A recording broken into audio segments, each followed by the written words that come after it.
LG11 gisiguro ang dekalidad nga katukuran sa mga proyekto sa Davao Region. Hugot nga monitoring gipatuman. Alang sa kumpleto detalye, katropang Marvin Ibano. XFM Report.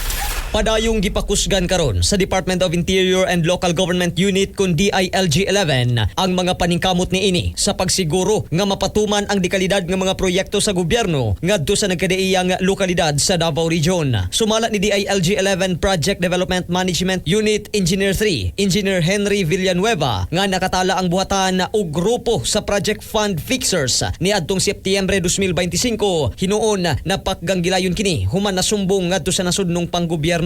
Modus matud pa sa grupo ang pagpasalig nga matapos ang proyekto inubanan sa pag-angkon og 20% gikan sa kinatibuk ang project value nga posibleng musangko sa substandard project kung wala kini masakpi og naaksyonan. Lakip sab sa gipahugtan karon sa DILG-11 ang subaybayan program isip kabahin sa monitoring initiatives niini sa pagsiguro nga walay overlapping sa proyekto diin nagagamit na kini karon og geotag nga mga litrato sa proyekto aron malikayan ang project duplication. Matud ni Engineer Villanueva, sukad nga gilusad ang subaybayan program ni atong panahon ni late President Noynoy Aquino. Daghang district engineers ang nangapriso human nasakpan nga gidoble o gitriple niini ang ginapangayong budget bisan sa usan lamang ka proyekto. Gipasabot niini nga ang nagunang taha sa DILG dili mao ang pagkadirektang engineering contractor apan ang pag-facilitate sa gikinahanglang budget, pag-orient sa mga local government units ug hugot nga pagmonitor sa mga proyekto aron masiguro nga nakasunod kini sa national standard. Mga katropa, aron karon kitang healthy mag-Xanthone Vitamin C. Katropa mo sa balita sa Davao City, Marvin Ibano, XFM News.